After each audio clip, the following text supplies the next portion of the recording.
ಶಕ್ತಿ TV ಭವಿಷ್ಯದ ಬೆಳಕು ಹೆಜ್ಜೆ ಶಾಸ್ತ್ರ ಕಾರ್ಯಕ್ರಮಕ್ಕೆ ತಮ್ಮೆಲ್ಲರಿಗೂ ಪ್ರೀತಿಯ ಸ್ವಾಗತ.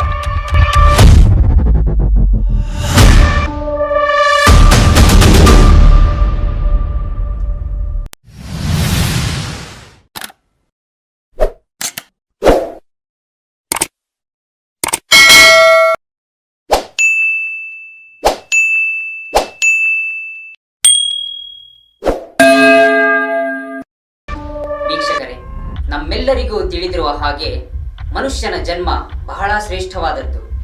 ಹಾಗೆಯೇ ಅವನು ಬದುಕುವ ಶೈಲಿಯೂ ಕೂಡ ವಿಭಿನ್ನವಾದದ್ದು. ಒಬ್ಬೊಬ್ಬರ ಜೀವನದ ಬದುಕುವ ಸಾಧನೆಯ ಹಾದಿಯಲ್ಲಿ ನಾನಾ ರೀತಿಯ ಸಮಸ್ಯೆಗಳು ಎದುರಾಗುತ್ತದೆ. ಅಂತಹ ಸಮಯದಲ್ಲಿ ಅವರ ಎಲ್ಲ ಕಷ್ಟ ಕೋಟಲಿಗಳಿಗೆ ಯಾರಾದರೂ ಸರಿಯಾದ ಪರಿಹಾರದ ದಾರಿ ಸೂಚಿಸಿದರೆ ಆ ಕ್ಷಣವನ್ನು ಅವರು ಜೀವನದಲ್ಲಿ ಎಂದಿಗೂ ಮರೆಯುವುದಕ್ಕೆ ಆಗುವುದಿಲ್ಲ. ತಮ್ಮ ದಿವ್ಯ ದೃಷ್ಟಿ ಹಾಗೂ ಜ್ಞಾನದಿಂದ ಎಲ್ಲ ಸಮಸ್ಯೆಗಳಿಗೆ ವಿಭಿನ್ನ ರೀತಿಯ ಪರಿಹಾರ ಸೂಚಿಸುವಲ್ಲಿ ಯಶಸ್ವಿ ಪಡೆದು ದಿನ ದಿನಕ್ಕೆ ಪ್ರಖ್ಯಾತಿ ಪಡೆಯುತ್ತಿರುವ ಹಾಗೂ ತಮ್ಮನ್ನು ಹೆಜ್ಜೆ ಶಾಸ್ತ್ರ ಎಂಬ ಹೆಸರಿನಲ್ಲೇ ಗುರುತಿಸಿಕೊಳ್ಳುವ ಶ್ರೀ ಯಶೋಧರ ಕೃಷ್ಣರಾಜಾಚಾರ್ಯ ಗುರುಜಿಯವರು ನಮ್ಮೊಂದಿಗೆ ಈ ಕಾರ್ಯಕ್ರಮದಲ್ಲಿ ಇದ್ದಾರೆ. ಅವರನ್ನು ಈ ಕಾರ್ಯಕ್ರಮಕ್ಕೆ ಸ್ವಾಗತಿಸೋಣ. ಬನ್ನಿ. ನಮಸ್ಕಾರ. ಬ್ರಹ್ಮ ಗುರು ವಿಷ್ಣು ಗುರುದೇವೋ ಮಹೇಶ್ವರ ಗುರು ಸಾಕ್ಷಾತ್ ಪರಬ್ರಹ್ಮ ತಸ್ಮೈ ಶ್ರೀ ನಮಃ. ಎಲ್ಲ ವೀಕ್ಷಕರಿಗೂ ನನ್ನ ಪ್ರೀತಿಯ ನಮಸ್ಕಾರ. ಒಂದೇ ಪಾಯಿಂಟ್, ನಾನು ತುಂಬಾ ಸಂಪಾದನೆ ಮಾಡಿದೆ, ಯಾರೋ ನನಗೆ ಮೋಸ ಮಾಡಿಬಿಟ್ರು ಅಂಥವ್ರಿಗೆ ಶಾಸ್ತ್ರ ಬೇಕು. ಇಲ್ಲಾಂದ್ರೆ ಅವ್ರಿಗೆ ಒಂದು ಗೈಡೆನ್ಸ್. ಈಗ ಸಾಮಾನ್ಯ ಜನರಿಂದ ಬಂದಿರತಕ್ಕಂಥ ಪ್ರಶ್ನೆ ಏನು ಅಂದರೆ, ಸುಮಾರು ಜನರಿಗೆ ಮದುವೆ ವಿಚಾರದಲ್ಲಿ ವಿಳಂಬ ಆಗ್ತಾ ಇದೆ ಅಂತ. ಇದನ್ನ ಜನ ಕೂಡ ನಿಮಗೆ ಕೇಳಬೇಕು ಅಂತ ಅಂದ್ಕೊಂಡಿದ್ದಾರೆ. ಇದಕ್ಕೆ ನಿಮ್ಮ ಹೆಜ್ಜೆ ಶಾಸ್ತ್ರದಲ್ಲಿ ಏನು ಪರಿಹಾರ ಇದೆ, ಇದ್ರ ಬಗ್ಗೆ ಹೇಳ್ಬೋದಾ? ಅಂದರೆ ನೋಡಿ, ಈಗ ಮದುವೆ ವಿಳಂಬ ಅಂತ ಏನೇ ಒಂದು ಸಮಸ್ಯೆ ಬಂದ್ರೂ ಹೆಜ್ಜೆ ಮುಖಾಂತರನೇ ನನಗೆ ಗೊತ್ತಾಗುತ್ತೆ. ಸೂಕ್ಷ್ಮವಾಗಿ ಅವರು ಏನು ಮಾಡಬೇಕು, ಒಂದು ಮುಂಚೆ ಈಗ ಮದುವೆ ಸೆಟ್ ಆಗಬೇಕು ಮುಂಚೆ ಬಂದರೆ ಉತ್ತಮ ಅಂತ ಹೇಳ್ತೇನೆ. ಒಂದು ಅದು ಏನೋ ತೊಂದರೆ ಇದ್ರೂ ಬಗೆಹರಿಸೋದಕ್ಕೆ ನನಗೆ ಒಂದು ಆಪ್ಷನ್ ಸಿಗತ್ತೆ. ಅಥವಾ ಅವರು ಕೂಡ ಬಗೆಹರಿಸ್ಕೊಳ್ಳೋಕ್ಕೆ ಪ್ರಾಬ್ಲಮ್ ಏನೋ ಇದ್ದರೆ ಅದಕ್ಕೆ ಅವರಿಗೆ ಸೂಕ್ತವಾದ ಒಂದೇನಾದ್ರು ಪರಿಹಾರ ನಾನು ಸೂಚಿಸ್ಕೊಂಡು ಕೊಡ್ತೇನೆ. ಅದರಿಂದ ಅವರು ಬಗೆಹರಿಸ್ಕೋಬೋದು. ಹೆಜ್ಜೆ ಮುಖಾಂತರ ಅವ್ರು ಬಂದಿದ ತಕ್ಷಣ ಜನರಲ್ ಆಗಿ ಅವ್ರು ಬಂದು ಹೆಜ್ಜೆ ಹಾಕಿ ಎಲ್ಲ ನನ್ನ ಮುಂದೆ ಓಡಾಡಿದ್ರೆ ಅವಾಗ ನನಗೆ ಬರುತ್ತೆ. ಇವಾಗ ಅವ್ರಿಗೆ ಮದುವೆ ಆಗಿರ್ತಕ್ಕಂಥ ಕಾಲದಲ್ಲಿ, ಮದುವೆ ಆಗುವಂಥ ಟೈಮಲ್ಲಿ ಅವ್ರಿಗೆ ತೊಂದರೆ ಆಗತ್ತೆ ಅನ್ನೋದಾದರೆ ನಮಗೆ ಹೆಜ್ಜೆಯಿಂದ ಅದು ಸಿಕ್ಕತ್ತೆ. ಅದನ್ನು ನಾನು ದೋಷ ಅಂತ ಕನ್ಸಿಡರ್ ತಗೊಳ್ತೇನೆ. ಒಂದು ಹೆಜ್ಜೆ ಮುಖಾಂತರ ಅವ್ರ ಮುಂದೆ ಓಡಾಡಿದ್ರೆ ಅವ್ರಿಗೆ ಕಾಲಲ್ಲಿರ್ತಕ್ಕಂಥ ಒಂದು ದಾಟೋ ಅಥವಾ ಕಾಲಲ್ಲಿರ್ತಕ್ಕಂಥ ಒಂದು ಗ್ರಹಚಾರಗಳು ನಮಗೆ ಪ್ರತಿಬಿಂಬಿಸುವಾಗ ನಾನು 100% ಗೊತ್ತಾಗುತ್ತೆ. ಈಗ ಮದುವೆ ಆದ ನಂತರನೇ ಆಗತ್ತಾ, ಮದುವೆಗೂ ಮುಂಚೆ ಆಗತ್ತಾ, ಮದುವೆ ಆಗೋ ಟೈಮಲ್ಲಿ ಆಗತ್ತಾ, ಅಥವಾ ಮದುವೆ ಅಲ್ಲದೇ ಬೇರೆ ಏನಾರ ಮದುವೆ ಟೈಮಲ್ಲಿ ಕೆಲಸ ಹೊಟ್ಟೋಗುತ್ತಾ, ಅಥವಾ ಸಕ್ಸಸ್ ಕೆಲಸ ಎಲ್ಲ ಫುಲ್ಲು ಕಂಪ್ಲೀಟ್ ಅವರು ಸಕ್ಸಸ್ ಆದ ನಂತರ ಮದುವೆ ಆಗ್ತಾರ, ಮದುವೆಗೂ ಮುಂಚೆ ಇವರು ಲೈಫ್ ಲೀಡ್ ಮಾಡಿರ್ತಾರ ಕರೆಕ್ಟಾಗೆ, ಇಲ್ಲ ಮದುವೆ ಆದಮೇಲೆ ಲೈಫ್ ಲೀಡ್ ಆಗುತ್ತಾ ಪರ್ಫೆಕ್ಟಾಗಿ. ಈ ಥರದ್ದು ನಮಗೆ ಕ್ಲಿಯರಾಗಿ ಗೊತ್ತಾಗುತ್ತೆ, ಹೆಜ್ಜೆ ಮುಖಾಂತರ ಗೊತ್ತಾಗುತ್ತೆ. ಆಮೇಲೆ ಇನ್ನೊಂದೇನು ಅಂದರೆ, ಕೆಲವೊಂದು ಮದುವೆ ಆದಮೇಲೆ ಯಾರು ಮದುವೆ ಆಗ್ತಾರೆ ಅವರ ಏನೋ ಒಂದು ಯೋಗಗಳಿರುತ್ತೆ, ಅದು ಇದು ಎರಡು ಮ್ಯಾಚಿಂಗ್ ಆದರೆ ಮಾತ್ರನೇ, ಅವ್ರ ಯೋಗ ಇವ್ರ ಯೋಗ ಎರಡು ಮ್ಯಾಚಿಂಗ್ ಆದರೆ ಶುಭವಾಗಿರುತ್ತೆ. ಮದುವೆ ಆದ ನಂತರ ಶುಭ ಸುದ್ದಿಗಳೇ ಇರುತ್ತೆ, ಎಲ್ಲ ತೊಂದರೆ ಇಲ್ಲ ಏನಿಲ್ಲ ಚೆನ್ನಾಗಿರ್ತೀನಿ ಅಂತ ಒಂದು ಎಲ್ಲ ಒಳ್ಳೆ ಅವ್ರ ಮಾತು ಬರ್ತಾ ಇರುತ್ತೆ. ಇವರ ಒಂದು ಮನಸ್ಥಿತಿ ಅವರ ಒಂದು ಮನಸ್ಥಿತಿ ಎರಡು ಮ್ಯಾಚ್ ಆಗಿಲ್ಲ ಅಂತ ಇಟ್ಕೊಳ್ಳಿ, ಅವಾಗ ಶುಭ ಏನು ಸುದ್ದಿ ಬರೋಲ್ಲ, ಕೆಟ್ಟದಾಗೆ ಬರುತ್ತೆ. ಈಗ ಅವ್ರು ಸರಿ ಇಲ್ಲ, ಅವ್ರ ಕೆಲಸ ಆಗ್ತಾ ಇಲ್ಲ, ಆಗೋ ಕೆಲಸ ಆಗಿಲ್ಲ ಅನ್ನೋದು. ಆ ಥರ ಶುಭವಾಗಿದ್ದರೆ ಎರಡೂ, ಅಂದರೆ ಇವರ ಮನಸ್ಥಿತಿ ಅವರ ಮನಸ್ಥಿತಿ ಹೆಜ್ಜೆ ಮುಖಾಂತರ ಚೆನ್ನಾಗಿರುತ್ತೆ, ಏನು ತೊಂದರೆ ಆಗಲ್ಲ ಅನ್ನೋದು ನನಗೆ ಗೋಚರ ಆದರೆ ನಾನು ಹೇಳ್ತೇನೆ 100% ತೊಂದರೆ ಇಲ್ಲ, ಮದುವೆ ಆಗಬಹುದು ಅಂತ ನಾನು ಕನ್ಸಿಡರ್ ಕೊಟ್ಬಿಡ್ತೇನೆ, ರಿಸಲ್ಟ್ ಕೊಡ್ತೇನೆ. ನಾನು ಏನು ತೊಂದರೆ ಇಲ್ಲ, ನೀವು ಮದುವೆ ಆಗೋದು ಅಂತ ನಾನು ರಿಸಲ್ಟ್ ಹೇಳ್ತೇನೆ. ಅಂದರೆ ಗುರುಗಳೇ, ಯಾವ ರೀತಿ ತೊಂದರೆಯಿಂದ ಮದುವೆ ವಿಳಂಬ ಆಗ್ತಾ ಇರುತ್ತೆ? ಇಲ್ಲ, ದೋಷ ಅಂತ ನೀವು ತಗೊಳ್ಬೇಕು. ಇವಾಗ ಮದುವೆ ಒಂದಕ್ಕೋಸ್ಕರ ಪರ್ಟಿಕ್ಯುಲರ್ ಆಗಿ ಈ ದೋಷ ಮದುವೆಗೆ ಮಾಡುತ್ತೆ ಅಂತಲ್ಲ, ಅವ್ರ ಜೀವನದ ಕಂಪ್ಲೀಟ್ ಏನು ಇವಾಗ ಅನುಕೂಲತೆ ಇರುತ್ತೆ, ಅನುಕೂಲತೆ ಇದ್ರೂ ಅನಾನುಕೂಲತೆ ಮಾಡಿಬಿಡತ್ತೆ, ಅದನ್ನ ದೋಷ ಅಂತ ನಾವು ಪರಿಗಣಿಸ್ತೇವೆ. ಈಗ ಹೆಜ್ಜೆ ಮುಖಾಂತರ ಮದುವೆ ಒಂದೇ ಅಲ್ಲ, ಅವ್ರಿಗೆ ಇರ್ತಕ್ಕಂಥ ಒಂದು ದೋಷನ ಕಂಪ್ಲೀಟ್ ಅದು ನಿವಾರಣೆ ಮಾಡ್ಕೊಬೇಕು, ಇಲ್ದಂಗೆ ಮಾಡ್ಕೊಬೇಕು. ಇವಾಗ ಅವರು ತೃಪ್ತಿಯಾಗಿ ಆಗುವಂಥ ಸನ್ನಿವೇಶಗಳು ಏನೂ ಕಾಣ್ಬರಲ್ಲ. ಅವ್ರು ನನಗೆ ಒಂದು ಕೆಲಸ ಹೋಗ್ತಾ ಇದ್ದೀನಿ ಅದರಿಂದ ತೃಪ್ತಿ ಇರೋಲ್ಲ, ನನಗೆ ಒಂದು ಮನೆ ಇದೆ, ಸ್ವಂತ ಮನೆ ಅಪ್ಪ ಅಮ್ಮ ಇದ್ರೂ ನನಗೆ ತೃಪ್ತಿ ಇಲ್ಲ, ನಾನು ಹಣಕಾಸು ಇದೆ, ಹಣಕಾಸು ಇದ್ರೂ ನನಗೆ ತೃಪ್ತಿ ಇಲ್ಲ. ಆಮೇಲೆ ಮದುವೆ ಆದ್ಮೇಲೆ ನಾನು ಸಾಕುವಷ್ಟು ಕೆಪಾಸಿಟಿ ಇರತ್ತೆ, ಅವರಿಗೆ ಸಾಕುವಷ್ಟು, ಅವ್ರು ಮದುವೆ ಆದಮೇಲೆ ಅವ್ರು ಸಾಕುವಷ್ಟು ಕೆಪಾಸಿಟಿ ಇರುತ್ತೆ, ಇದ್ರೂ ಭಯ ಇರುತ್ತೆ, ಭಯ ಕಾಡ್ತಾ ಇರುತ್ತೆ. ಮದುವೆ ಆದಮೇಲೆ ಹೇಗಪ್ಪ ಏನು, ಯಾರೊಬ್ಬರು ಮದುವೆ ಆಗಿ ತೊಂದರೆ ಆಗಿರೋದು ಇವರು ನನಗೂ ಆಗುತ್ತೆ. ಏಕೆಂದರೆ ಇದು ಅನುಕರಣೆ ಮಾಡ್ತಾ ಇರ್ತಾರೆ, ಅವ್ರು ಬೇರೆಯವ್ರದ್ದು ಅನುಕರಣೆ ತೊಗೊಂಡ್ಬಿಡ್ತಾರೆ, ಈ ಥರ ಅವ್ರು ಅನುಕರಣೆ ಮಾಡಿಬಿಟ್ಟಿರ್ತಾರೆ. ಜೊತೆಗೆ ಅನುಕರಣೆ ಆ ಥರ ಅವ್ರ ಮನಸ್ಸಿಗೆ ನಾಟೋ ಹಾಗೆ ಈ ದೋಷಗಳು ಮಾಡುತ್ತೆ. ಈ ಪರ್ಟಿಕ್ಯುಲರ್ ದೋಷ ಅವ್ರು ಕಂಪ್ಲೀಟು ನಾನು ಮದುವೆಯಾಗಿ ಚೆನ್ನಾಗಿ ಇರ್ತೇನೆ, ನಾನು ಚೆನ್ನಾಗಿ ಜೀವನ ಸಾಗಿಸ್ತೇನೆ ಅಂತ ಅವ್ರಿಗೆ ಇದ್ರೂ ಈ ದೋಷಗಳು ಮನಸ್ಥಿತಿಗೆ ಅನುಗುಣವಾಗಿ ಸೇರಿಕೊಂಡು ಬೇರೆಯವರು ಹೇಗಾಗಿರುತ್ತೆ, ಈಗ ಮದುವೆ ಆದ್ಮೇಲೆ ತೊಂದರೆ ಆಗಿರೋ ಅದನ್ನೆಲ್ಲ ಇವರು ತಲೆಗೆ ಹಚ್ಕೊಂಡ್ಬಿಟ್ಟು ಅವರು ಆಗೋಲ್ಲ ಅಂತ ಡಿಸಿಷನ್ ತೊಗೊಂಡ್ಬಿಡ್ತಾರೆ. ಆಮೇಲೆ ಇನ್ನೊಂದೇನು ಅಂದರೆ, ಮದುವೆ ಆಗುವಂಥ ಪರಿಸ್ಥಿತಿ ಬರುವಾಗ ನನ್ನ ಹೆಜ್ಜೆ ಮುಖಾಂತರ ನಾನು ನೋಡಿರೋ ಹಾಗೆ ಹೆಜ್ಜೆ ಮುಖಾಂತರ ಕಲಿಯೋದೇನು ಅಂದರೆ, ಮದುವೆ ಆಗುವಂಥ ಒಂದು ವಧು ಆಗಿರ್ಬೋದು ವರ ಆಗಿರ್ಬೋದು ಆ ಪರ್ಟಿಕ್ಯುಲರ್ ಏಜಲ್ಲಿ ಇವರು ಮುಖ ಬದಲಾವಣೆ ಆಗ್ತಾ ಇರುತ್ತೆ. ಅವರಲ್ಲಿ ಮುಖ ಬದಲಾವಣೆ, ಒಂದು ಸಲ ತುಂಬ ಬೆಳ್ಳು ಕಾಣಿಸ್ತಾ ಇರ್ತಾರೆ, ಒಂದು ಸಲ ಕಪ್ಪು ಕಾಣಿಸ್ತಾ ಇರ್ತಾರೆ. ಒಂದು ಮದುವೆ ವಿಚಾರ ಬಂದಿದ ತಕ್ಷಣ ಮುಖದಲ್ಲಿ ಏನೋ ಒಂದು ಚೇಂಜಸ್ ಆಗ್ಬಿಡುತ್ತೆ, ನನಗೆ ಬೇಡ ಮದುವೆ ಬರೋದು ಅಲ್ಲ, ಮುಖದಲ್ಲಿ ಭಾವನೆ ಚೇಂಜ್ ಆಗುತ್ತೆ, ನನಗೆ ಬೇಡ ಅನ್ನೋದೇ ಇರುತ್ತೆ. ಮೇಲ್ನೋಟಕ್ಕೆ ನನಗೆ ಬೇಕು ಅಂತ ಹೇಳ್ತಾ ಇರ್ತಾರೆ. 100% ಕೊಡಿ, ಯಾವುದು ಮದುವೆ ಆಗ್ತೀಯಾ ಮದುವೆ ಆಗಲ್ವಾ ಅಂದರೆ ಎರಡಕ್ಕೂ 50-50% ಅಲ್ಲಿ ಮಾತಾಡ್ತಾ ಇರ್ತಾರೆ. ನಾನು ಆಗ್ತೀನಿ ಆಗಲ್ಲ, ಈ ಥರ ಗೊಂದಲಗಳಲ್ಲೇ ಇರ್ತಾರೆ ಅವರು ಆ ಸ್ಟೇಜಲ್ಲಿ. ಅವಾಗ ನಾವು ಆ ಗೊಂದಲೆಯಿಂದ ಹೊರಗಡೆ ಬರೋ ಹಾಗೆ ಅವರೇ ಆಗಬೇಕು, ಗೊಂದಲದಿಂದ ಹೊರಗೆ ಬರೋ ಹಾಗೆ ಅವ್ರಿಗೆ ಆಗಬೇಕು ಅಂದರೆ ಕಂಪ್ಲೀಟ್ ಒಂದು ಪರಿಹಾರ ಅಂತ ಒಂದಿರುತ್ತೆ, ಅದನ್ನ ಸಂಪೂರ್ಣವಾಗಿ ಮಾಡಿದ್ರೆ ಮಾತ್ರನೇ ಅವಾಗ ಬರ್ತಾರೆ. ಆ ಥರ ಮನಸ್ಥಿತಿ ಬಂದರೆ ದಯವಿಟ್ಟು ಮದುವೆ ಆಗಬಾರ್ದು. ಮದುವೆ ಆದ್ಮೇಲೆ ತುಂಬ ಕಷ್ಟಕ್ಕೊಳಗಾಗ್ತಾರೆ. ಮದುವೆ ಮುಂಚೆನೇ ಈ ಕಷ್ಟದಲ್ಲಿ ಇದ್ದವರು ಮದುವೆ ಆದ್ಮೇಲೆ ಕಷ್ಟಕ್ಕೊಳಗಾಗಲ್ಲ ಅಂತ ಹೇಗೆ ಹೇಳ್ತೀರಾ?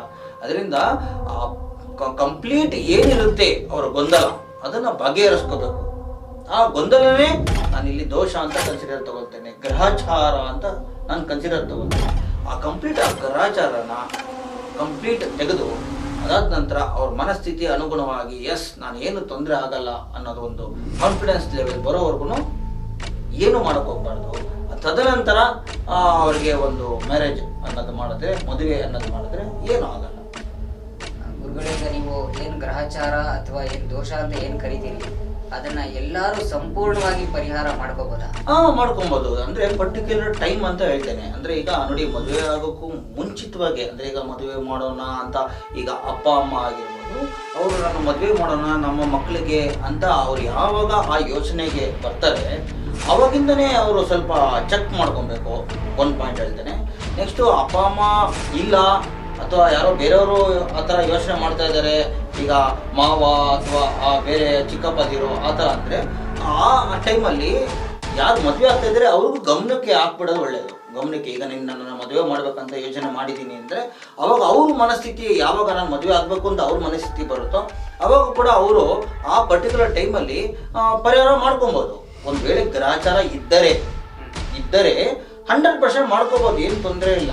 ಬಟ್ ಅದಕ್ಕೊಂದು ಪರಿಹಾರ ಮಾರ್ಗ ಅಂತ ಏನು ಹೇಳ್ತೇನೆ, ನಮ್ಮ ಒಂದು ಸಿಸ್ಟಮಲ್ಲಿ ಹೆಜ್ಜೆ ಶಾಸ್ತ್ರದಲ್ಲಿ ಪರಿಹಾರದ ಮಾರ್ಗ ನಾನು ಏನು ಫಸ್ಟ್ ಸೂಚಿಸ್ತೇನೆ ಅದು ಕಂಪ್ಲೀಟು, ಅಂದರೆ ಅದು ಮಾಡ್ತಾ ಹೋದರೆ ಕಂಪ್ಲೀಟ್ ಪರಿಹಾರ ಆಗ್ಬಿಡುತ್ತೆ, ತನ್ನಿಂದ ತಾನೇ ಆಗ್ಬಿಡುತ್ತೆ. ಅದು ನಾವು ಏನು ಗಡುವು ಕೊಡ್ತೇವೆ, ಈಗ ಒಂದು 21 ಡೇಸ್ ಅಂತಾನೆ, ಅಂದರೆ ಒಂದೇ ಟೈಮಲ್ಲಿ ಈಗ ಒಂದು ಏನೋ ಹೇಳ್ಬಿಟ್ಟೆ ಅದು ಒಂದೇ ಒಂದಕ್ಕೇನೆ ಟೋಟಲ್ ಪರಿಹಾರ ಆಗತ್ತೆ, ಗ್ರಹಚಾರ ಪೂರ್ತಿ ಸಂಪೂರ್ಣವಾಗಿ ಹೊರಗಡೆ ಬರುತ್ತೆ ಅಂತ ಕನ್ಸಿಡರ್ ತಗೊಳ್ಳೋಗೇ ಇಲ್ಲ.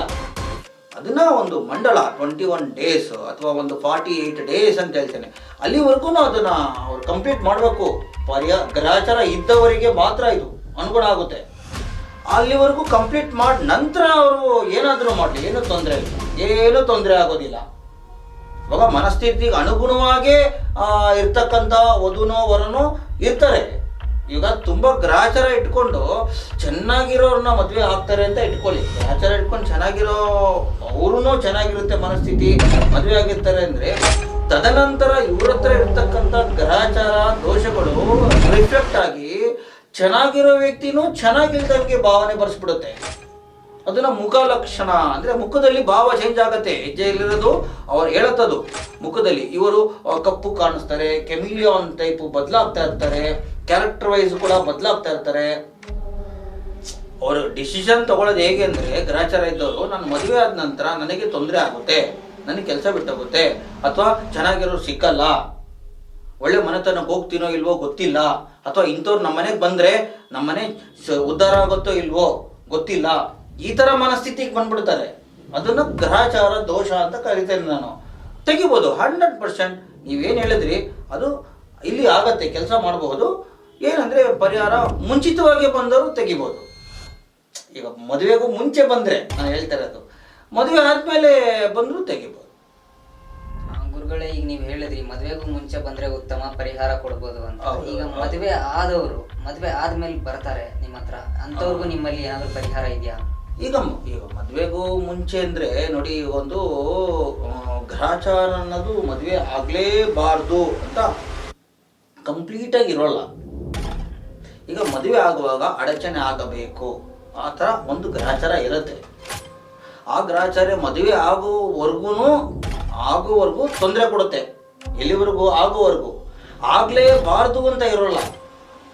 ಅದು ತುಂಬ ತೀರಾ ಅದು ಮನವರಿಕೆ ಆಗಿ ಅದು ತೀರಾ ಮಟ್ಟಕ್ಕೆ ಹೋಗಿ ಆ ವ್ಯಕ್ತಿಗೆ ಹೇಳ್ತಾರೆ ಮನಸ್ಸಿಗೆ ನಾಟಿ ಬಿಟ್ರೆ, ಅಲ್ಲಿವರೆಗೂ ಬಿಟ್ರೆ ಮದುವೆನೇ ಆಗೋಲ್ಲ. ಅದು ಒಂದು ಪಂಗಡ. ಆದ್ರೆ ಎಲ್ಲ ಒಂದೇ ರೀತಿ ಪಂಗಡ ಇರೋಲ್ಲ. ಎರಡನೇ ಪಂಗಡ ಏನು ಅಂದ್ರೆ ಮದುವೆ ಆಗೋವರೆಗೂ ಆಗಕ್ ಬಿಡಲ್ಲ. ಯಾವಾಗ? ಇನ್ ಟೈಮಲ್ಲಿ ಅಂತೀವಿ, ಸರಿಯಾದ ಸಮಯಕ್ಕೆ ಸರಿಯಾದ ದಾರಿ ಸಿಕ್ಕಲ್ಲ ಅಂದ್ರೆ ಮದುವೆ ಆಗೋ ದಾರಿ ಸಿಕ್ಕಲ್ಲ.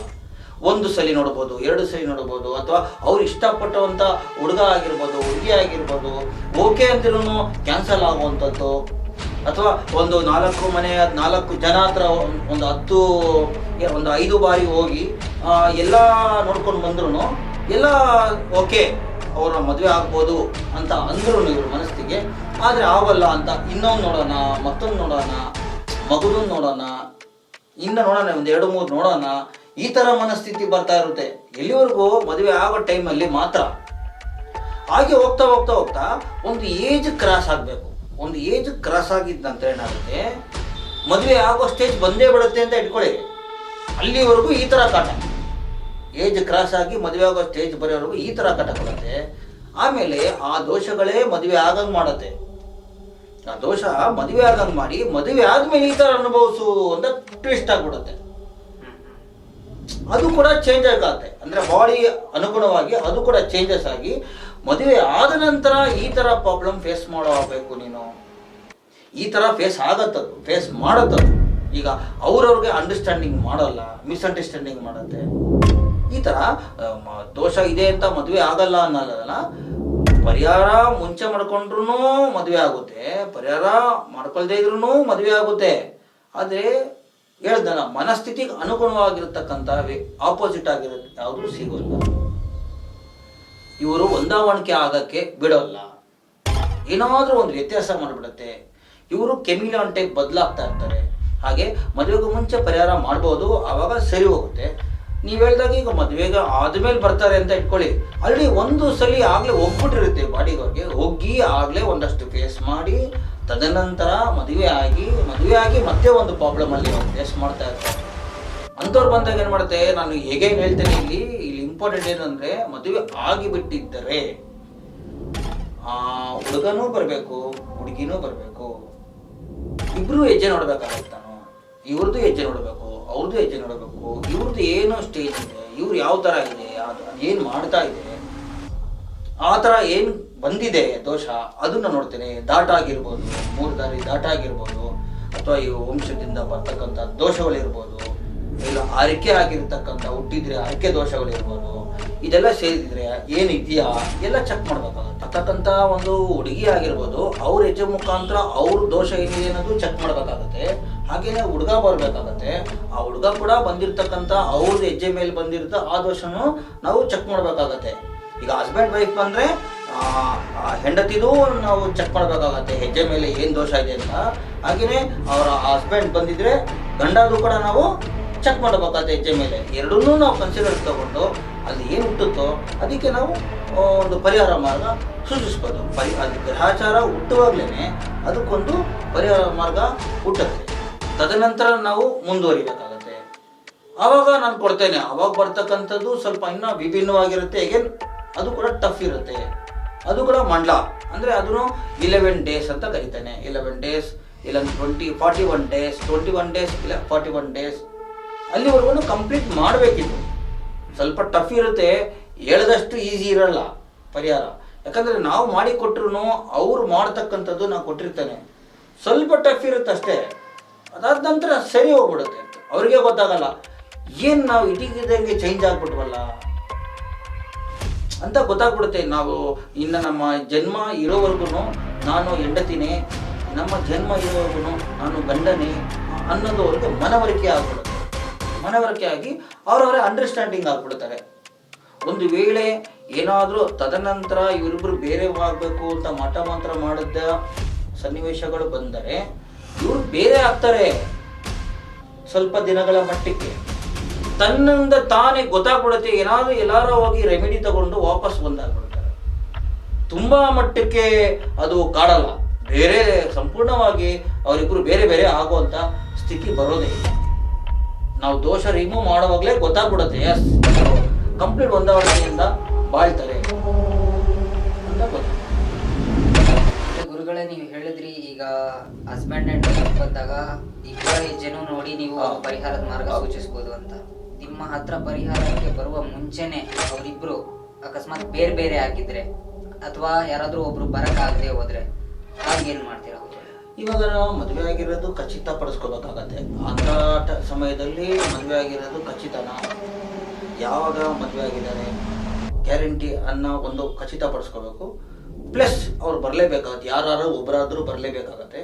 ಅದರಲ್ಲಿ ಯಾರು ಬರ್ತಾರೆ ಅವರು ಒಂದು ಹೆಜ್ಜೆ ತಗೊಳ್ತೇನೆ. ಹೆಜ್ಜೆ ಮುಖಾಂತರ ಹಾಗೆ ನನಗೆ ಹೆಜ್ಜೆಲಿ ಏನೂ ಗೊತ್ತಾಗಿಲ್ಲ ಅಂತ ಒಂದು ಪರಿಸ್ಥಿತಿ ಬಂದರೆ ನಾನು ಅವರ ಮನೆ ಅರಿಶಿನ ಕುಂಕುಮ ಕೂಡ ತರಿಸ್ಕೊಳ್ತೇನೆ. ನಾನು ಹೆಜ್ಜೆಯಲ್ಲಿ ಚೆಕ್ ಮಾಡಿದ್ದು ಅಲ್ಲದೇನೆ ಅರಿಶಿನ ಕುಂಕುಮದಲ್ಲಿ ಮಂಡಲ ಕೂಡ ಹಾಕಿ ಚೆಕ್ ಮಾಡಿ ಎಸ್ ಇದಕ್ಕೆ ಕಾರಣ ಏನು, ಇವರು ಇಷ್ಟು ಬೇರೆ ಆಗೋಕ್ಕೆ ಕಾರಣ ಏನು, ಪರ್ಟಿಕ್ಯುಲರ್ ಕಾರಣ ಏನಾಗುತ್ತೆ ಅನ್ನೋದು ನಿಗದಿತ ಪಡಿಸ್ಕೊಂಡು ಅಲ್ಲಿ ಈ ಕಾರಣಕ್ಕೆ ಈ ದೋಷ ಅಥವಾ ಏನಾರ ಗ್ರಹಚಾರ ಅಥವಾ ಯಾರಾದರೂ ಮಾಡಿರ್ತಕ್ಕಂಥ ದಾಟ ಆಗಿರ್ಬೋದು ಅಥವಾ ಯಾರಾದರೂ ಬೇಕಂತಾನೆ ಪರ್ಟಿಕ್ಯುಲರ್ ಆಗಿ ಚೆನ್ನಾಗಿರ್ತಕ್ಕಂಥ ಸಂಸಾರದಲ್ಲಿ ಉಳಿಯುವ ರೀತಿಯಲ್ಲಿ ಏನಾದರೂ ಮಾಟ ಮಂತ್ರ ಮಾಡಿದಾರ ಅಥವಾ ಇವರಿಬ್ಬರಲ್ಲಿ ಯಾರೋ ಒಬ್ರು ಬೇಡ ಅಂತ ಅವರೇ ಡಿಸಿಷನ್ ತಗೊಂಡು ಬೇರೆ ಒಂದು ಮದುವೆ ಮಾಡ್ಕೊಳ್ಳೋಣ ಅಂತ ಹೇಳ್ಬಿಟ್ಟು ಇವರೇ ಹೊರಟೋಗಿದಾರ, ಆ ಸ್ಥಿತಿ ಏಂತಕ್ಕೆ ಬಂತು, ಅಥವಾ ತುಂಬ ಆಗಿ ಆಲ್ರೆಡಿ ತುಂಬ ಆಗೋಗ್ಬಿಟ್ಟು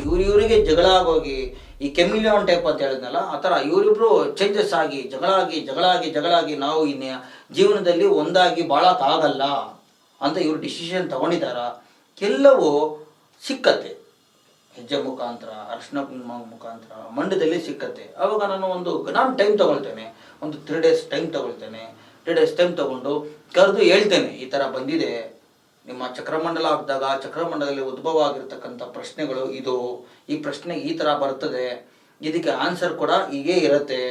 ಇನ್ನು ನೀನು ಅವ್ರ ಜೊತೆ ಅಥವಾ ಅವಳ ಜೊತೆ ನೀವು ಬಾಳೋವಂಥ ಯೋಗ ಆದರೆ ಈ ಥರ ಮಾಡದೆ ಬಾಳ್ಬಹುದು, ಇಲ್ಲಿ ಅವರು ಬರೋಂಗಾಗುತ್ತೆ ಅಷ್ಟೇ, ಈ ಥರ ಮಾಡಿದ್ರೆ ಅವ್ರು ಬರೋಂಗಾಗುತ್ತೆ. ಆಮೇಲೆ ಅವ್ರನ್ನ ಕರ್ಕೊಂಬರ್ಬೇಕಾಗತ್ತೆ. ಅವ್ರು ಕೇಳೋಲ್ಲ, ಅವ್ರು ಬರೋದೇ ಇಲ್ಲ ಅಂತಾರೆ. ನಾನು ಕೆಲವೊಂದು ಹೇಳ್ಕೊಟ್ಟಾಗ ಪರಿಹಾರ ಮಾರ್ಗದಲ್ಲಿ ಎಸ್ ಅವ್ರು ಬರ್ತಾರೆ. ಬಂದಾಗ ನೀವು ಸಮಾಧಾನವಾಗಿ ಮಾತಾಡಿ ಒಂದು ನನ್ನವರೆಗೂ ಬರೋ ಅಷ್ಟು ಮಾಡಿದ್ರೆ ಎಸ್ ಒಂದಾಗತ್ತೆ ಅಂದರೆ ನಾನು ಒಂದು ಮಾಡ್ತೇನೆ. ತುಂಬ ಜನ ಮಾಡಿದ್ದೇನೆ ಸಂಗಾತಿ ಬೇರೆ ಆಗಿರ್ತಕ್ಕಂಥ ಒಂದು ಎಷ್ಟೋ ಕೇಸಸ್ಸು ನಾನು ಒಂದು ಮಾಡಿದ್ದೇನೆ. ತುಂಬ ಜಗಳ ಆಗ್ತಾ ಇರ್ತಕ್ಕಂಥ ಕೇಸ್ಗಳು ಕೂಡ ಜಗಳ ಆಗ್ದಂಗೆ ಮಾಡಿದ್ದೇನೆ. ಸಾಮಾನ್ಯವಾಗಿ ಈ ಮದುವೆ ಆದ ನಂತರ ಪ್ರಾಬ್ಲಮ್ ಏನು ಬರುತ್ತೆ ಅಂದರೆ ಇವರ ಜಗಳದಲ್ಲಿ ಇವ್ರು ಸಂಪಾದನೆ ಮಾಡ್ತಕ್ಕಂಥ ಹಣಕಾಸು ವೇಸ್ಟ್ ಆಗ್ತಾ ಇರುತ್ತೆ. ಈ ಜಗಳಕ್ಕೆ ಕೋಪಕ್ಕೆ ಮನೆಯಲ್ಲಿರ್ತಕ್ಕಂಥ ಸಾಮಾನುಗಳು ಒಡೆದಾಕ್ಬಿಡೋದು ಅಥವಾ ಮನೆಗೆ ಬರೋಲ್ಲ ಅಂತ ಹೇಳೋದು, ಅಡುಗೆ ಮನೆ ಇದ್ರೂ ಒಲೆ ಹಚ್ಚೋಲ್ಲ ಜಗಳದಲ್ಲಿ, ಅಥವಾ ಅನ್ನ ಮಾಡಿದ್ರು ಊಟ ಮಾಡೋ ಟೈಮಲ್ಲಿ ಜಗಳ ಆಗ್ತಾ ಇರುತ್ತೆ. ಈ ಥರ ಸಮಯ ಮುಖಾಮುಖಿ ನೋಡ್ತಾ ಇದ್ದಂಗೆ ಜಗಳ ಆಗ್ತಾ ಇರುತ್ತೆ. ಇದನ್ನ ಒಂದೇ ರೀತಿ ನಾವು ಪರಿಗಣಿಸೋಕೆ ಆಗಲ್ಲ. ಒಂದು ಸಮಯಕ್ಕೆ ಒಂದು ಥರ, ಒಂದು ಸಮಯಕ್ಕೆ ಒಂದು ಥರ, ಹೇಗೆ ಇವರು ಬದಲಾಗ್ತಾರೋ ಅದು ಕೂಡ ಹಾಗೆ ಬದಲಾಗ್ತಾ ಇರುತ್ತೆ. ಈ ಥರ ಬಾಡಿಗೆ ಹೋಗ್ಬಿಟ್ಟಿರುತ್ತೆ. ಅದು ನಾನು ಸಂಪೂರ್ಣವಾಗಿ ತೆಗಿಲೇಬೇಕು. ನಾನು ಪದೇ ಪದೇ ಹೇಳ್ತೇನೆ, ಸಂಪೂರ್ಣವಾಗಿ ತೆಗೆದ್ರೆ ಮಾತ್ರನೇ ಅವರ ಫ್ಯಾಮಿಲಿ ತುಂಬ ಚೆನ್ನಾಗಿರುತ್ತೆ ವಿನಃ ನಾವು ಸ್ವಲ್ಪ ತೆಗಿತೀವಿ, ಆ ಟೈಮಿಗೆ ಒಂದು ಪ್ರಾಬ್ಲಮ್ ಮಾತ್ರ ನಾವು ತೆಗೆದು ಬಿಡ್ತೀವಿ, ಬಿಡು ಇನ್ನೂ ಮುಂದೆ ಚೆನ್ನಾಗಿ ಹೋಗ್ತಾರೆ ಅಂದರೆ ಬೇರೆ ರೀತಿಲಿ ಪ್ರಾಬ್ಲಮ್ ಆಗ್ತಾ ಇರುತ್ತೆ. ಗಂಡ ಹೆಂಡತಿ ಪ್ರಾಬ್ಲಮ್, ಎಸ್, ಆಫ್ಟರ್ ಮ್ಯಾರೇಜ್ ಅವ್ರು ಫೇಸ್ ಮಾಡ್ತಾ ಇದ್ದಾರೆ ಅಂದರೆ ಆ ಪ್ರಾಬ್ಲಮ್ ಬರ್ದಂಗೆ ನಾವು ಸಂಪೂರ್ಣವಾಗಿ ತೆಗಿಬೇಕು. ಯಾವುದೋ ಒಂದು ವಿಷಯ ಇರುತ್ತೆ, ಅದು ಆ ವಿಷಯ ಇವ್ರಿಗೆ ಮನಸ್ಥಿತಿ ಹೇಗೆ ಬಂತು ಅದನ್ನು ನಿರ್ಮೂಲನೆ ಮಾಡಿಬಿಟ್ರೆ, ತೆಗೆದುಬಿಟ್ರೆ ಮೂಲವಾಗಿ ಹೋಗಿ, ಎಸ್ 100% ಅವ್ರು ಚೆನ್ನಾಗಿರ್ತಾರೆ, ಏನು ತೊಂದರೆ ಇರೋಲ್ಲ. ಗುರುಗಳೇ, ಈಗ ಮದುವೆಗೂ ಮುಂಚೆ ನಿಮ್ಮ ಹತ್ರ ಬಂದು ಪರಿಹಾರ ತಗೊಳ್ಳೋರ್ಗು ಮತ್ತೆ ಮದುವೆ ಆದಮೇಲೆ ನಿಮ್ಮ ಹತ್ರ ಬಂದು ಪರಿಹಾರ ತಗೊಳ್ಳೋರ್ಗು ಒಂದೇ ರೀತಿಯ ಮಂಡಲದ ಪದ್ಧತಿ ಇರುತ್ತಾ? ಅಂದರೆ ಈಗ ಮಂಡಲ ಪೂಜೆ ಅನ್ನೋದು ಒಂದೇ ರೀತಿ ಇರುತ್ತೆ. ಬಟ್ ಏನಂದರೆ ಅವರ ಆವತ್ತಿನ ಅನುಗುಣ, ಏನು ಮನಸ್ಥಿತಿ ಅನುಗುಣ ಆಗಿರುತ್ತೋ ಆ ರೀತಿಯಲ್ಲಿ ಮಂಡಲದಲ್ಲಿ ಬರುತ್ತೆ. ಈಗ ಇವರ ಮನೆಯದು ತಗೊಂಡು ಬಂದ ಅರಿಶಿನ ಕುಂಕುಮ ಪಕ್ಕದ ಮನೆಯದು ಮಂಡಲ ಬರೋಲ್ಲ. ಅವರ ಮನೆಯ ಅರಿಶಿನ ಕುಂಕುಮದಿಂದ ನಾವು ಅವರ ಮನೆಯ ಏನು ತೊಂದರೆ, ಅದು ಏನು ಮಂಡಲ ಪೂಜೆಯಲ್ಲಿ, ಅದು ಏನು ಅಂದರೆ ಮಂಡಲ ಪೂಜೆಯಲ್ಲಿ ನಮಗೆ ಹೆಜ್ಜೆಯಲ್ಲಿ ಗೊತ್ತಾಗಿದ್ದು ಪರಿಹಾರ ಮಾರ್ಗ ಹಾಗೂ ಗೋಪ್ಯವಾಗಿರ್ತಕ್ಕಂಥ ರಹಸ್ಯಗಳು. ಇವರು ಸಮಸ್ಯೆಗೆ ಏಕೆ ಈ ಥರ ಸಿಲುಕಿ ಹಾಕೊಂಡ್ರು, ಸಮಸ್ಯೆಗೆ ಯಾವ ರೀತಿ ಸಿಲುಕಿ ಹಾಕೊಳ್ತಾರೆ, ಮುಂದಕ್ಕೆ ಸಮಸ್ಯೆ ಇವರಿಗೆ ಖಚಿತವಾಗಿದೆಯಾ, ಹೋಗ್ಲಿ ಶಾಶ್ವತವಾಗಿ ಈ ಸಮಸ್ಯೆ ಇರುತ್ತಾ, ಮಧ್ಯದಲ್ಲಿ ಈ ಸಮಸ್ಯೆಯಿಂದ ನಾವು ಹೊರಗಡೆ ಇವ್ರನ್ನ ತಗೊಂಡು ಬರಬಹುದಾ, ಇದೆಲ್ಲನೂ ನಾವು ಮಂಡಲದಲ್ಲಿ ನೋಡ್ಬೋದು. ಆ ರೀತಿಯಲ್ಲಿ ಮದುವೆಗೂ ಮುಂಚೆ ಬಂದಿರತಕ್ಕಂಥವರ ಸಮಸ್ಯೆ, ಅವರದೇ ಆದ ಸಮಸ್ಯೆ ಆ ಮಂಡಲದಲ್ಲಿ ಬರುತ್ತೆ. ಮದುವೆ ಆದಮೇಲೆ ಬರ್ತಕ್ಕಂಥವ್ರದ್ದು, ಮದುವೆ ಆದಮೇಲೆ ಇರ್ತಕ್ಕಂಥ ಸಮಸ್ಯೆ ಏನು ಅವ್ರು ಅನುಭವಿಸ್ತಾ ಇದ್ದಾರೆ ಅದು ಕೂಡ ಮಂಡಲದಲ್ಲಿ ಬರುತ್ತೆ. ಮಂಡಲದ ಪದ್ಧತಿ ಒಂದೇ ಆದ್ರೂ ಹುಟ್ಟುವ ರೀತಿ ಬೇರೆ ಬೇರೆ ಇರುತ್ತೆ. ಅವರ ಸಮಸ್ಯೆ ಹೇಗಿರುತ್ತೋ ಆ ರೀತಿಯಲ್ಲಿ ಹುಟ್ಟುತ್ತೆ. ಅದಕ್ಕೆ ಪರಿಹಾರ ಕೆಲವೊಂದು ಇದ್ರೆ ಮಾತ್ರ ಬರುತ್ತೆ, ಕೆಲವೊಂದು ಇರೋಲ್ಲ. ಅಂದ್ರೆ ಮಿತಿ ಮೀರಿದ್ರೆ ಪರಿಹಾರ ಬರೋಲ್ಲ. ಈ ಗಂಡ ಹೆಂಡತಿ ಇಬ್ರು ಬೇರೆ ಆಗೇ ಹೋಗಿರ್ತಾರೆ ಅಂತ ಇಟ್ಕೊಳ್ಳಿ, ಕಂಪ್ಲೀಟ್ ಗಂಡ ಹೆಂಡತಿ ಆಗ್ಲೇ ಬೇರೆ ಆಗೋಗಿದ್ದಾರೆ ಅಂತ ಇಟ್ಕೊಳ್ಳಿ. ಅವ್ರು ಬೇರೆ ಆಗೋಗಿದ್ದಾರೆ, ಅವ್ರನ್ನ ಒಂದು ಮಾಡ್ಬೋದಾ ಅಂದ್ರೆ ಅದು ಹೇಗೆ ಮಾಡೋಕ್ಕಾಗತ್ತೆ? ಬೇರೆ ಆಗೋಗ್ಬಿಟ್ಟಿರ್ತಾರೆ ಅಂದಮೇಲೆ ಹೇಗೆ ಒಂದು ಮಾಡೋಕ್ಕಾಗತ್ತೆ? ಎಸ್, ಅವರು ಮನಸ್ಥಿತಿಯಲ್ಲಿ ಎಸ್ ನನಗೆ ಮತ್ತೆ ಅವನೇ ಬೇಕು, ಮತ್ತೆ ನನಗೆ ಇವಳೇ ಬೇಕು, ನಾವು ಮತ್ತೆ ಬೇರೆಯವ್ರದ್ದು ಮದುವೆ ಆಗಲ್ಲ, ಬೇರೆ ಯಾರು ನನಗೆ ಆ ಸ್ಥಾನಕ್ಕೆ ನಾನು ಕೊಡೋದಿಲ್ಲ, ಅವರವರೇ ಸ್ಥಾನ ಅವರವರಿಗೆ ಹೆಚ್ಚಾಗಿ ಎಸ್ ನನಗೆ ಬೇಕು ಅಂತ ಮನಸ್ಥಿತಿ ಬದಲಾದಾಗ ಮತ್ತೊಮ್ಮೆ ಒಂದಾಗ್ತಾರೆ. ನೋಡಿ, ನನಗೆ ಒಂದು ಕೇಸ್ ಬಂದಿರತಕ್ಕಂಥದ್ದು, ಮದುವೆ ಆಗಿ 2 ಮಗು ಆಗಿ, ಮದುವೆ ಆದ ನಂತರ 2 ಮಗು ಆಗಿ 3ನೇ ಮಗು ಆಗಿದ ತಕ್ಷಣ ಇವರು ಬೇರೆ ಬೇರೆ ಆಗ್ಬಿಟ್ಟಿದ್ದಾರೆ. ಕಾರಣ ಏನೋ ಒಂದು ಕಾರಣದಿಂದ ಇವರು ಬೇರೆ ಬೇರೆ ಆಗಿದ್ದಾರೆ. ಬೇರೆ ಬೇರೆ ಆಗಿ ಮೋರ್ ದ್ಯಾನ್ 12 ಇಯರ್ಸ್ ಆಗಿದೆ. 12 ವರ್ಷ 13 ವರ್ಷ ಇಟ್ಕೊಳ್ಳಿ, 13 ವರ್ಷ ಆಗೋಗಿದೆ ಬೇರೆ ಬೇರೆ ಆಗಿ. ಹಸ್ಬೆಂಡ್ ಅಂದರೆ ಒಂದು ಗಂಡ ಹೆಂಡತಿ ಇಬ್ಬರು ಬೇರೆಯಾಗಿ 13 ವರ್ಷ ಆಗೋಗಿದೆ. 13 ವರ್ಷ ಆದಮೇಲೆ ಅಚಾನಕ್ಕಾಗಿ ನನ್ನ ಹತ್ರ ಬಂದಿರತಕ್ಕಂಥದ್ದು, ಸಡನ್ನಾಗಿ ನನ್ನ ಹತ್ರ ಬಂದು ಕೇಳಿದ್ರು, ಈ ಥರ ಆಗೋಗಿದೆ, ನಮ್ಮ ಮಕ್ಕಳು ಈ ಥರ ಆಗ್ತಾ ಇದೆ, ನನಗೆ ಹಣಕಾಸು ತೊಂದರೆ ಆಗ್ತಾ ಇದೆ ಅಂತ ವೈಫ್ ಬಂದರು. ನಾನು ನೋಡ್ಬಿಟ್ಟು ಹೇಳಿದೆ, ಇಲ್ಲ ನಿಮಗೆ ಏನು ತೊಂದರೆ ಆಗಲ್ಲ, ಹಣಕಾಸು ಬೆಂಬಲವಾಗಿ ನಿಮ್ಮ ಹಸ್ಬೆಂಡ್ ಬರ್ತಾರೆ, ನಿಮ್ಮ ಹಣಕಾಸು ತೊಂದರೆಗೆ ಬೆಂಬಲವಾಗಿ ನಿಮ್ಮ ಹಸ್ಬೆಂಡ್ ನಿಂತ್ಕೊಳ್ತಾರೆ, ಏನು ಹೆದರ್ಕೋಬೇಡಿ, ನೀವು ಅವರೊಂದು ಬಿಸ್ನೆಸ್ ಮಾಡ್ತಾ ಇದ್ರು, ನೀವು ಬಿಸ್ನೆಸ್ ಮಾಡ್ತಾ ಹೋಗ್ತಾ ಇರಿ, ಸಪೋರ್ಟಿವ್ ಆಗಿ ನಿಮ್ಮ ಹಸ್ಬೆಂಡ್ ಬರ್ತಾರೆ ಎಂದೆ. ಅವಾಗ ಹೇಳ್ತಾರೆ 13 ಇಯರ್ಸ್ ಆಗೋಗಿದೆ, ಮದುವೆ ಆಗಿ ಬೇರೆ ಆಗಿ 13 ಇಯರ್ಸ್ ಆಗಿದೆ. ಆಫ್ಟರ್ 13 ಇಯರ್ಸ್ಗೆ ಹೇಗೆ ಬರ್ತಾರೆ? ಅವರು ಬೇರೊಬ್ಬರ ಜೊತೆ ಬಾಳ್ತಾ ಇದ್ದಾರೆ. ಅವಾಗ ಅವ್ರು ಹೇಳಿದ್ರು, ನಾನು ಹೇಳಿದೆ ಇಲ್ಲ ನೀವು ವೆಯ್ಟ್ ಮಾಡಿ, ಇಲ್ಲಿ ಬಂದಿರೋದು ಆ ಥರ ಬಂದಿದೆ, ಯಾವುದಕ್ಕೂ ಒಂದು ಅರ್ಶಿನ ಕುಂಕುಮ ತೊಗೊಂಡು ಬಂದಿದ್ದೆ. ಅರ್ಶಿನ ಕುಂಕುಮ ತಂದರು, ಎಸ್ 100% ನೀವು ಬೆಂಬಲವಾಗಿ ನಿಮ್ಮ ಹಸ್ಬೆಂಡ್ ಬಂದೇ ಬರ್ತಾರೆ ಅಂತ ಹೇಳಿದೆ. Yes, after 1.5 years back, 1.5 years ಆಯಿತು, ನಾನು ಹೇಳಿ 1.5 ಇಯರ್ಸ್ ಆದ ನಂತರ ಎಸ್ ಬಂದು ಇವತ್ತು ಅವ್ರು ಮಾಡ್ತಕ್ಕಂಥ ಒಂದು ಬಿಸ್ನೆಸ್ ಸೆಂಟರ್ನ ಕ್ಲೋಸ್ ಮಾಡಿ ಬೇರೆ ಒಂದು ಕಡೆ ತಗೊಂಡು ಅಲ್ಲಿ ಶಿಫ್ಟ್ ಮಾಡಿ ಅಲ್ಲಿ ಬೇರೆ ಒಂದು ಸ್ವಂತ ಮನೆಯಲ್ಲಿ ನೋಡಿ ಇವತ್ತು ಅವರು ನೆಮ್ಮದಿ ಬಾಳುವಂತ ಸನ್ನಿವೇಶ ಇದೆ. ಅದಕ್ಕೆ ನಾವೇನ್ ಮಾಡ್ತೇವೆ, ಆ ತರ ಬಂದ್ರೆ ನೀವು ಈ ತರ ಟ್ರ್ಯಾಕ್ ಅಲ್ಲಿ ಹೋಗಿ ಈ ತರ ಪರಿಹಾರ ಫಸ್ಟ್ ನೀವು ಮಾಡಬೇಡಿ. ನೀವು ಆಗುತ್ತೋ ಬಿಡುತ್ತೋ ಫಸ್ಟ್ ನೀವು ಈ ಕೆಲಸ ಮಾಡಬೇಡಿ. ನೀವು ನಿಮ್ಮ ಕ್ವಶನ್ಗೆ ಆನ್ಸರ್ ಏನು ಅಂದ್ರೆ ಬಂದಾಗ ತಾನೆ, ಅದಕ್ಕೆ ನನಗೆ ಆನ್ಸರ್ ಏನು ಅಂದ್ರೆ ನೀವು ಪರಿಹಾರ ಮಾಡಿದಾಗ ಅಂತೇನೆ. ಇವಾಗ ಅವ್ರು ಬರ್ತಾರೋ ಇಲ್ವೋ ಅಂತ ನಿಮಗೆ ಕ್ವಶನ್ ಆಗಿದ್ರೆ, ಹಾಗೆ ನನ್ನ ಕ್ವಶನ್ ಏನಿರುತ್ತೆ, ನೀವು ಪರಿಹಾರ ಮಾಡ್ತೀರೋ ಇಲ್ವೋ ಅಂತ ನನಗೊಂದು ಕ್ವಶನ್ ಇರುತ್ತೆ. ಅದಕ್ಕೆ ನೀವು ಪರಿಹಾರ ಮಾರ್ಗನ ಸಂಪೂರ್ಣವಾಗಿ ಅದನ್ನ ಕಂಪ್ಲೀಟ್ ಮಾಡಬೇಡಿ. ಗುರುಗಳೇ, ಈಗ ನೀವು ಹೇಳಿದ್ರಿ ಅವ್ರ ಹಸ್ಬೆಂಡ್ ಬಂದು ಈಗ ಬೇರೆಯವ್ರ ಜೊತೆ ಬಾಳ್ತಾ ಇದ್ದಾರೆ ಅಂತ. ಹೀಗೆ ಎರಡು ಮದುವೆ ಆಗಿರೋರಿಗೆ ಮತ್ತೆ ಏನು ಪರಿಹಾರ? ಎರಡು ಮದುವೆ ನಾನು ಅದೇ ಹೇಳಿದ್ದೆ ನೋಡಿ, ಒಂದು ಸಮಯ ಸಂದರ್ಭ ಹೇಳ್ತೇನೆ ನಾನು. ಮದುವೆಗೂ ಮುಂಚೆ ಒಂದು ಅವರು ಕಷ್ಟಪಡ್ತಾ ಇರ್ತಾರೆ, ಮದುವೆ ಆದ್ಮೇಲೆ ಒಂಥರ ಕಷ್ಟಪಡ್ತಾ ಇರ್ತಾರೆ, ಮದುವೆ ಆದ್ಮೇಲೆ ಅವರು ಪರಿಹಾರ ತಗೊಂಡಿಲ್ಲ ಅಂದ್ರೆ ಇನ್ನೊಂಥರ ಕಷ್ಟಪಡಂಗೆ ಅದು ತಗೊಂಡು ಹೋಗ್ತಾನೆ ಇರುತ್ತೆ. ಅದು ಇದು ನಾ ಹೇಳ್ತಾ ಇರೋದು 3ನೇ ಸ್ಟೇಜ್ 4ನೇ ಸ್ಟೇಜ್ ಲೆಕ್ಕ ಇದು. ಅಂದ್ರೆ ಬರೀ ಕಷ್ಟಗಳ ಸರಮಾಲೆಗಳೇ ಆಗೋದು. ಹೌದು, ಅದರಿಂದ ಅವ್ರಿಗೆ ಪ್ರಾಬ್ಲಮ್ ಆಗತ್ತೆ ಅಂದ್ರೆ ಅದು ಪ್ರಾಬ್ಲಮ್ ಆಗೇ ಆಗತ್ತೆ. ಅದು ಇದರಿಂದ ಅವ್ರ ಪ್ರಾಬ್ಲಮ್ ಅಂತ ಇದ್ರೆ ಪ್ರಾಬ್ಲಮ್ ಆಗತ್ತೆ. ಆದ್ರೆ ಈಗ ನೀವು ಹೇಳ್ಬೋದು, ಈಗ ಮದುವೆ ಆಗಲ್ಲ ಅಂದವರು ಮದುವೆ ಆಗ್ಲೇಬಾರ್ದು, ಯಾಕೆ ಮದುವೆ ಆಗ್ತಾರೆ ಅಂತ. ಅದೇ ಮದುವೆ ಆಗಲ್ಲ ಅಂದವರು ಒಂದು ಸ್ಟೇಜ್ ವರೆಗೂ ಆಗಲ್ಲ, ತದನಂತರ ತನ್ನಿಂದ ತಾನೇ ಪರಿಹಾರ ಆಗತ್ತೆ ಮದುವೆ ಆಗೋ ಹಾಗೆ. ಎಸ್, ಮದುವೆ ಆಗದಿಗೆ ಪರಿಹಾರ ಆದಾಗ ತನ್ನಿಂದ ತಾನೇ ಅವ್ರಿಗೆ ಉಟ್ಕೊಂಡಾಗ ನೆಕ್ಸ್ಟ್ ಮದುವೆ ಆಗಿ ಮುಂದೆ ಹೋಗ್ತಾ ಇದ್ದಾಗ ಮದುವೆ ಆ ಸಹಬಾಳ್ವೆ ಇರಲ್ಲ, ಅವರ ಜೀವನ ಸಾಮರಸ್ಯವಾಗಿ ಹೋಗಲ್ಲ. ಏನಾದ್ರು ತೊಂದರೆಯಿಂದ ಹೋಗ್ತಾ ಇರುತ್ತೆ. ಆ ತೊಂದರೆಗಳೇ ಜಾಸ್ತಿ ಆಗಿ ಇವರ ವರ್ತನೆ ಕೆಮಿಲಾನ್ ಟೈಪು ಬದಲಾಗಿ ಇವರ ಒಂದು ಏನು ಮಾತುಕತೆ ಇರುತ್ತೆ ಅದು ವಿರಸಕ್ಕೋಗಿ ಜಗಳವಾಗಿ ಅದರಿಂದ ಅವರು ಅದು ಕಟ್ಟಾಗಿ ಏನ್ ಮಾಡ್ಬೇಕು, ಮತ್ತೊಂದು ಮದುವೆ, ಬೇರೊಬ್ಬರ ಸಂಘ ಅಂತ ಹೇಳ್ತೀವಿ, ಬೇರೊಬ್ಬರ ಸಹವಾಸ, ಆ ರೀತಿ ಹೋಗುತ್ತೆ. ಆ ಸಹವಾಸ ಮತ್ತೊಂದು ಮದುವೆ ಕೂಡ ದಾರಿ ಮಾಡುತ್ತೆ ಅಂತ ನಾ ಹೇಳೋದು. ಯಾರನ್ನ ನೀವು ಮುಂಚಿತವಾಗಿ ಅದಕ್ಕೆ ದಾರಿ ಏನು ಸಿಕ್ಕಿದ್ರೆ ದಯವಿಟ್ಟು ಮಾಡಿಕೊಂಡ್ರೆ ಆ 1-2-3 ಸ್ಟೇಜ್ ಹೋಗಲ್ಲ. ಮುಂಚಿತವಾಗ್ಲೇ ಅದಕ್ಕೆ ಕಡಿವಾಣ ಆಗ್ಬೋದು, ಅದಕ್ಕೊಂದು ದಾರಿ ಮಾಡ್ಬೋದು, ಅದನ್ನ ಸ್ಟಾಪ್ ಮಾಡ್ಬೋದು. ಸ್ಟಾಪ್ ಮಾಡಿದ್ರೆ ಒಂದಕ್ಕೊಂದು ಹೋಗ್ತಾನೇ ಇರುತ್ತೆ. ಅದು ತುಂಬಾ ಹೋಗ್ತಾ ಇರುತ್ತೆ. ಆಮೇಲೆ ಏನ್ ಮಾಡ್ತಾರೆ, ಇವರು ಕಾನೂನು ಪ್ರಕಾರವಾಗಿ ಹೋಗಿ ಅವ್ರಿಗೆ ಶಿಕ್ಷೆ ಕೊಡಿಸಬೇಕು, ಆ ಮಟ್ಟಿಗೆ ಹೋಗುತ್ತೆ ನೋಡಿ. ಒಂದು ಮದುವೆ ಹೋಗಿ ಕಾನೂನು ಪ್ರಕಾರವಾಗಿ ಅವ್ರಿಗೆ ಶಿಕ್ಷೆ ಕೊಡಿಸ್ಬೇಕು, ನನಗೆ ಮೋಸ ಆಗಿದೆ, ನನಗೆ ತೊಂದರೆ ಆಗಿದೆ ಅಂತ ಹೋಗ್ತಾರೆ. ಇಲ್ಲಿ ನಾನು ಹೇಳೋದು, ಇಬ್ಬರಿಗೂ ತೊಂದರೆ ಇದ್ದಾಗ ಮಾತ್ರನೇ ಆ ಮಟ್ಟಕ್ಕೆ ಹೋಗುತ್ತೆ. ಇಬ್ಬರಲ್ಲಿ ಒಬ್ಬರಿಗೆ ತೊಂದರೆ ಇಲ್ಲ ಅಂದ್ರೆ ಎಸ್ ಅವರು ಪರಿಹಾರ ಮಾಡಿಸ್ಬಿಡ್ತಾರೆ. ಈ ತರ ಸಮಸ್ಯೆ ಏನೋ ಇದೆ ಅಂತ ಕಂಡುಹಿಡಿತಾರೆ, ಎಸ್ ಪರಿಹಾರ ಮಾಡಿಕೊಂಡು ಅವರ ಜೀವನ ಸರಿಯಾಗಿ ಇಟ್ಕೊಳ್ತಾರೆ. ಇಲ್ಲ ಅಂದ್ರೆ ಇಬ್ರು ಆ ತರ ಇದ್ರೆ ಆ ಮಟ್ಟಕ್ಕೆ ಹೋಗ್ಬಿಡುತ್ತೆ. ಇವಾಗ ಇಲ್ಲಿ ಅವರು ವಾಪಸ್ ಬಂದು ಇವ್ರ ಜೊತೆ ಬೆನ್ನಿಗೆ ವಾಪಸ್ ಬಂದು ಇವರ ಒಂದು ಏನು ಹಣಕಾಸು ತೊಂದರೆ ಇದೆ ಅದಕ್ಕೆ ಬ್ಯಾಕ್ ಬೋನ್ ಆಗಿ ನಿಂತ್ಕೊಂಡು ಅದನ್ನ ಸಾಲ್ವ್ ಮಾಡಿದ್ರು. ಎಸ್, ಅವರು ಇರ್ತಕ್ಕಂಥ ಒಂದು ಹಣಕಾಸು ಆಗಿರ್ಬೋದು ಅದನ್ನ ಇವ್ರಿಗೂ ಕೊಟ್ಟು ಒಂದು ದಾರಿ ತಂದು ನಿಲ್ಲಿಸಿದ್ರು. ಇವಾಗ ಮೊದಲನೇ ಮದುವೆ ಆಗಿರ್ತಕ್ಕಂಥವ್ರಿಗೂ ದಾರಿ ಮಾಡಿದ್ರು, 2ನೇ ಮದುವೆ ಆಗಿರ್ತಕ್ಕಂಥವ್ರು ಆಲ್ರೆಡಿ ದಾರಿ ಮಾಡಿದ್ರು ನೋಡಿ. ಅವರಿಬ್ರು ಇವ್ರಿಗೆ ಹೆಲ್ಪ್ ಮಾಡೋಷ್ಟು ಚೇಂಜಸ್ ಆಯ್ತು.